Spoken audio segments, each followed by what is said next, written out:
جو اسرائیلی انویسٹمنٹ ہے وہ براستہ امریکہ یا کسی اور نام سے، یا آپ اسے ڈچ انویسٹمنٹ بھی کہہ سکتے ہیں اس نام سے، وہ پہلے ہی پاکستان میں موجود ہے اور گزشتہ 60-70 سال سے موجود ہے۔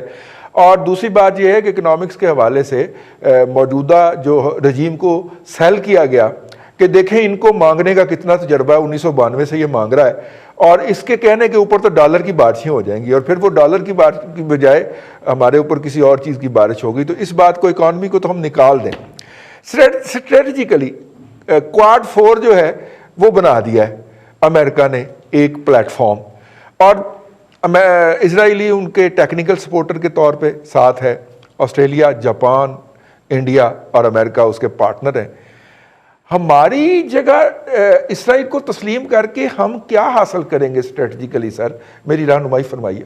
سب سے پہلے یو اے ای، پھر ابھی بحرین آئے گا، پھر عمان آئے گا، اور آہستہ آہستہ پریشر اتنا بڑھے گا کہ شاید یہ سعودی عرب کو بھی اس پہ مجبور کر دیں کہ وہ بھی اسرائیل کو ایکسیپٹ کرے، اور اسرائیل کو ایکسیپٹ کرنے کا مطلب یہ ہے کہ امریکن پریشر کے اندر آ جائے۔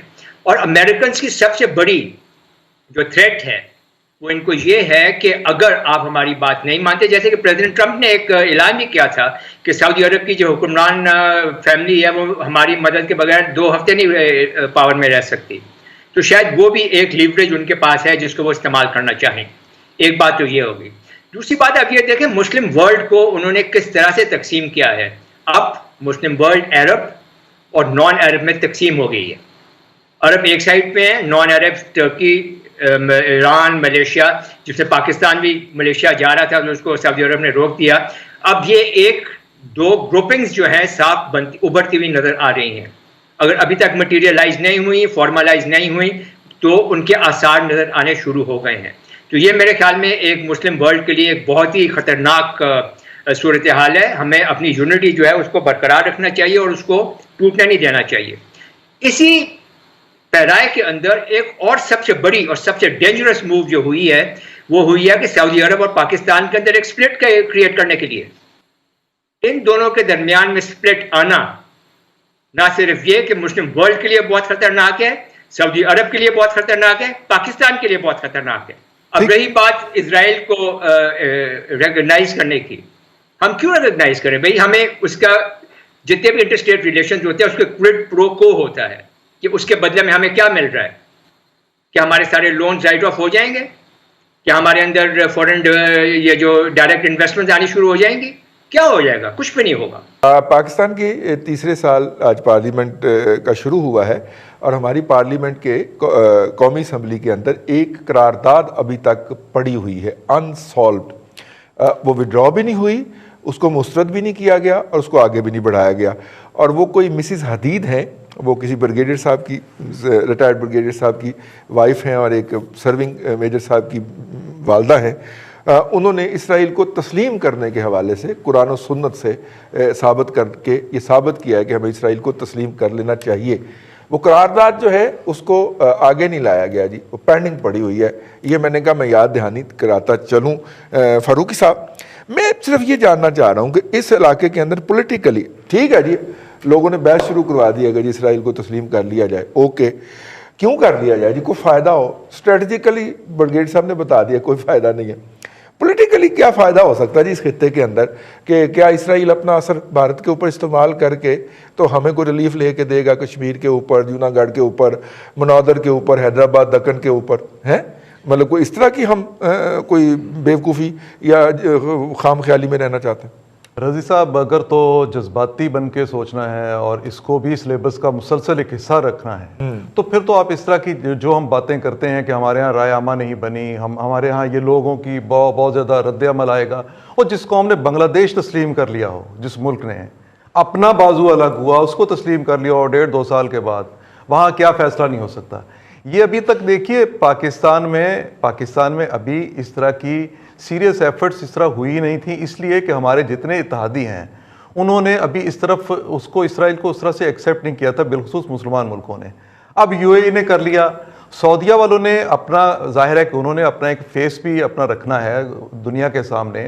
دیکھیے پاکستان کا کون سا ایسا الائی ہے، پاکستان کا ایسا جو پرانا بلاک تھا اور نیا بلاک جو بننے جس کی ہم بات کر رہے ہیں، کون سا ایسا ملک ہے جس نے اسرائیل کو تسلیم نہیں کیا؟ کیا امریکہ اسرائیل کا سرپرست بھی ہے, تسلیم بھی اس نے کیا, ہم 70 سال تک اس کے ساتھ رہے. ہمیں اس میں سے کیا ملے گا؟ میں آپ کو یہی بتانے لگا ہوں کہ ہمیں اس میں کیا ملے گا. ہمیں اس میں کچھ نہ ملے, لیکن جو ریئلٹیز ہوتی ہیں گناہ بلذت کار لیں, ان کو آپ بالکل اپنے سامنے رکھیں. آپ الگ تھلگ کیسے رہیں گے اگر آپ آج سعودی عرب نے اگر تسلیم نہیں کیا؟ آپ کو پتا ہے آج سب سے بڑی ایک اور ڈیولپمنٹ ہوئی ہے کہ صدر ٹرمپ نے ایران کو بھی مڈل ایسٹ کا پیس پروسیس جو اس پہ شامل کر لیا ہے. انہوں نے ایران کو بھی آفر کر دی ہے کہ آپ آئیں ہمارے ساتھ اس پیس پروسیس میں بیٹھیں, یہ فلسطینیوں کے لیے بہتر ہے اور پورے ریجن کے لیے بہتر ہے. اچھا, کل کو ایران بھی اس میں چلا جائے, کل کو سعودی عرب بھی چلا جائے, آپ کیا پھر کریں گے؟ مجھے یہ صرف اس بات کا جواب دیں. آپ پھر اپنے لیے سوچیں گے جی ہمیں اسرائیل کوئی انڈیا سے کوئی ہیلپ لے کے دے گا؟ پھر کیوں ہمیں ہیلپ لے کے دے؟ ہم نے خود اپنی ہیلپ کرنی ہے. مسئلہ صرف یہ نہیں ہے کہ ہم ہمیشہ قرضے معاف کروانے کی بات کرتے رہیں. کیوں قرضے ہم معاف کروائیں؟ کوئی قومیں قرضے اس لیے لیتی ہیں کہ وہ معاف کرواتی پھریں. قرضے اس لیے لیے جاتے ہیں کہ آپ میں اتنی پھر ابیلٹی ہو کہ آپ اپنے قرضے واپس کر سکیں. ہم نے اپنا بنایا مائنڈ سیٹ ہی یہ بنایا ہوا ہے کہ ہم نے قرضے معاف کروانے ہیں, ہم نے کشمیر کا مسئلہ اسرائیل سے پھر حل کروانا ہے. مینو دسو کہ پاکستان نو کی لبے گا؟ رئیس صاحب ہمیں کچھ ملے یا نہ ملے, مسئلہ یہی ہے کہ دیکھیں ہمیں افغانستان سے کیا ملا؟ کیا مل گیا؟ ہم نے جیسی کر دی یہاں پہ امپورٹ کر لی. مسئلہ یہ ہے جی کہ ہمیں یہ دیکھنا ہے آنے والے دنوں میں, ظاہر ہے ہم الگ نہیں رہ سکتے اس معاملے میں, ہمیں دیکھنا ضرور ہوگا. ہمیں دیکھیں اگر اس نے مفاد اپنا دیکھا ہے جی, چائنا نے اس نے ایکسیپٹ کر لیا, کل کو میں نہیں کہتا کہ سعودی عرب کرے گا یا نہیں کرے گا, لیکن بہت سارے جو عرب ممالک ہیں وہ اس کو ایکسیپٹ کرنے جا رہے ہیں. وہ پیس ڈیل کے نام پہ کر لیں یا کسی اور نام سے کر لیں, OIC ہے یا وہ آرگنائزیشن دوسری آپ کی اسلامی ممالک ہے یا عرب ممالک جو بھی ہیں, ہمیں اگر کسی میں دیکھیں جی ہمیں اپنا مفاد عزیز رکھنا چاہیے. اگر ہمیں کوئی مفاد نظر آتا ہے ایکسیپٹ کرنے میں کوئی بری بات نہیں ہے. اگر ہمارا مفاد ہے, اگر مفاد نہیں ہے تو پھر ہم گزارا تو 75 سال سے بھی کر رہے ہیں. اور ڈپلومیسی کی آپ بات کرتے ہیں, ڈپلومیسی کیا وزیر خارجہ آپ کے وہی ہیں نا جو پہلے بیان دے دیا انہوں نے سعودی عرب کے بارے میں, آج وہ چین روانہ ہو گیا, وہاں جا کے کچھ جنہیں ترلا ماریں گے, معافی تلافی بھی چلیں جو بھی ہے. لیکن بات یہ ہے کہ معافی تلافیوں کا وقت گزر گیا ہے. اب آپ ریالٹیز فیس کریں کہ دنیا کر کیا رہی ہے, دنیا میں ہو کیا رہا ہے اور ہمیں کیا کرنا ہے. اگر ہم کوئی فٹ ہوتے ہیں کسی کے ساتھ بالکل ہو جائیں, لیکن ہمارا مفاد سب سے پہلے ہونا چاہیے. انڈیا کو پوری طرح بیک اپ سپورٹ جو ہے وہ اسرائیل کر رہا ہے. فیبرری کے اندر ان کے لوگ یہاں پر آئے ہوئے تھے, انہوں نے پوری طرح سے انٹیلیجنس شیئرنگ کی انڈیا کے ساتھ, جو انہوں نے کوشش کی تھی یہاں پر بالا کوٹ میں, اور اس کے بعد پھر جو جھڑپ ہوئی تھی اس کے اندر بھی پاکستان نے جو رسپونڈ کیا اس میں بھی اسرائیل جو ہے وہ مکمل طور پہ diplomatically defence point of view سے اسٹریٹجیکلی وہ انڈیا کے ساتھ کھڑا ہے.